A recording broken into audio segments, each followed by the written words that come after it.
पाकिस्तान के एक मशहूर लफाफी सहाफ़ी उन्होंने बाबर आज़म के ऊपर मैच फिक्सिंग के संगीन किस्म के इल्ज़ामात जो हैं वो लगाए हैं और उन्होंने उसमें ये बताया है कि भाई बाबर आज़म ने अच्छे खासे जो है वो गिफ्ट्स लिए हैं। पाकिस्तान जो मैचेस हारा है वर्ल्ड कप के against US, against India, against Ireland, और इसी के बीच में उन्होंने नीदरलैंड का भी नाम ले लिया। हालांकि पाकिस्तान ने नीदरलैंड के अगेंस्ट कोई मैच हारा ही नहीं है। अच्छा, मुबशिर लुकमान साहब जो हैं इन्होंने ये भी बताया कि भाई बाबर आज़म को एक ऑडी ई ट्रॉन जो है वो गाड़ी वो भी गिफ्ट में मिली है, और वो भी इसी वजह से मिली है कि उन्होंने पाकिस्तान के अगेंस्ट जो पाकिस्तान के जो मैचेस थे अगेंस्ट इंडिया, अगेंस्ट आयरलैंड और अगेंस्ट यूएस, वो हारे हैं। अच्छा, उसके अलावा उन्होंने ये बताया कि भाई बाबर आज़म को फ़्लैट्स जो हैं वो मिले हैं दुबई के अंदर, ऑस्ट्रेलिया के अंदर, और इसके अलावा मज़ीद जो है वो कुछ गिफ्ट जो हैं वो भी मिले हैं बाबर आज़म को। अच्छा, मुबशिर लुकमान साहब के हवाले से अगर बात करें तो लफाफी सहाफ़ी इस वजह से कि भाई इनको इनका जो वो मलिक रियाज साहब वाला किस्सा है ना, वो भी अभी आप जाके देख सकते हैं अगर आपको पता नहीं है। सो ये जब भी इनको लिफाफे के अंदर डाल के पैसे मिले हैं तो इन्होंने फिर जो है वो किसी के ख़िलाफ़ भी इनको बुलवाया जाए तो ये बोल देते हैं। और ये जो संगीन किस्म के इल्ज़ामात उन्होंने लगाए हैं, ये इस तरह से नहीं है कि भाई इसके ऊपर जो है वो आप चुप होके बैठ जाएंगे। बाबर आज़म को लीगल नोटिस लेना चाहिए और इनको सू करना चाहिए, और इनको जो है वो कोर्ट कचहरी के चक्कर में ही डाले रखना चाहिए। अगर बाबर आज़म ये ख़ुद इस चीज़ को नहीं लेके चल सकते, क्योंकि बाबर आज़म ने मैच के लिए प्रैक्टिस भी करनी है, फिर पाकिस्तान टीम का जो बुरा हाल हुआ हुआ है, बिखरी हुई टीम है, उसको इकट्ठा भी करना है, फिर कप्तानी लेनी है नहीं लेनी, फिर अगली जो सीरीज़ है उसके लिए तैयारी करनी है।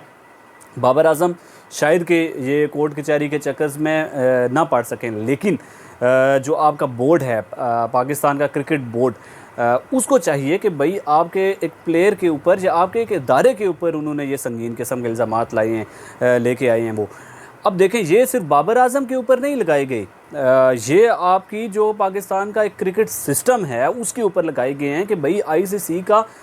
जो एंटी करप्शन यूनिट है उसको ज़रा सी भी अगर मालूमात मिलती हैं कि भाई किसी क्रिकेटर का जो वो बुकीज़ के साथ कोई रब्ता भी हुआ है, तो फिर उसकी भी वो इन्वेस्टिगेशन करता है और उसको पाया तकमील तक पहुंचाता है। क्योंकि वो पाकिस्तान का एंटी करप्शन यूनिट तो है नहीं कि भाई वो बीच में मामलात जो है वो पैसा वैसा ले के लफाफे ले के वो आगे पीछे कर दे। सो पीसीबी को ये मामला जो है वो बड़ी सतह के ऊपर उठाना चाहिए, और इस तरह से, क्योंकि कोई भी आके लुच्चा लफंगा किस्म का जर्नलिस्ट, नाम नहाद जर्नलिस्ट, मतलब जर्नलिस्ट उनको कहना नहीं चाहिए, क्योंकि ये जो है ये इल्ज़ाम तराशी है, सीधी सीधी इल्ज़ाम तराशी है। क्योंकि बाबर आज़म अगर मैचेस हारे हैं तो वो इनके अंदर सलाहियत नहीं थी, इनके कप्तानी के अंदर सलाहियत नहीं थी, इनकी टीम के अंदर ये जो लड़के लेके गए थे उनके अंदर ये सलाहियत नहीं थी कि भाई वो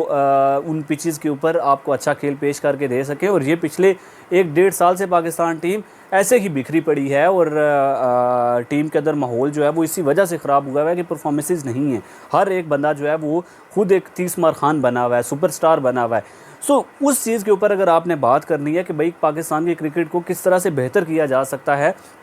तो आपकी बात जो है वो उसको बड़ा ज़्यादा जो है वो खुशाइंद तस्वर किया जाता है। लेकिन इस तरह के इल्ज़ामात लगाना, और क्योंकि अब इनको पता है कि भाई क्रिटिसिज्म का वैसे भी शिकार हुई हुई है पाकिस्तान क्रिकेट टीम और बाबर आज़म कप्तान, सो क्यों ना जो है वो उस बहती गंगा के अंदर हाथ धो लिए जाएं और यहाँ पे जो है वो इस तरह की बात करके ख़ुद भी फ़ेम जो है वो कमाई जाए। इससे पहले डिफेमेशन के चक्कर में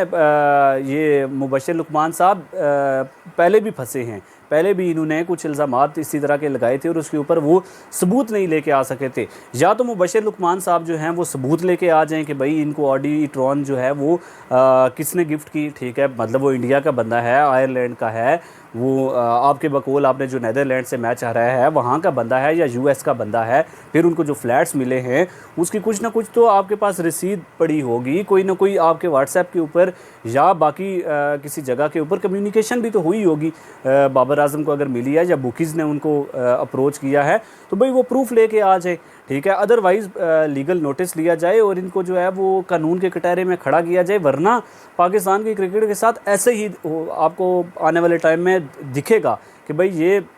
इसी तरह से ही चलता रहेगा। और कोई भी जो है वो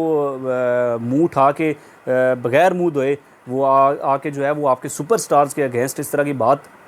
करके रख देगा। अब टीवी चैनल्स के ऊपर इवन के हमें तो उस टाइम पे भी दुख होता है कि भाई शोएब अख्तर के साथ नुमान नियाज़ ने जो किया था, ठीक है, वो भी आपने देखा। फिर बासित अली के साथ जो फैसल कुरैशी ने ARY के अंदर बैठ के जो बात की थी कि भाई आपका यूट्यूब चैनल जो है वो चल रहा है, बंद हुआ है। मतलब एक सुपरस्टार जो है जिसने पाकिस्तान की क्रिकेट को सर्व किया, पाकिस्तान के लिए खेला, उसके अगेंस्ट जो है वो इस तरह के लोग आके बात कर देंगे। मेरे ख्याल से ये पाकिस्तान की क्रिकेट के साथ तो ज़्यादती है, लेकिन पाकिस्तान की क्रिकेट की जो साख है वो इसी तरह ही बचेगी कि भाई आप इन लोगों के अगेंस्ट बुरी तरह से इनको फंसाएंगे और इनके ख़िलाफ़ एक सख्त किस्म का एक्शन लेंगे। इंशाल्लाह मिलेंगे आपके साथ नेक्स्ट वीडियो में। दुआओं में याद रखिएगा, अपना बहुत सारा ख्याल रखिएगा। अल्लाह हाफ़िज़।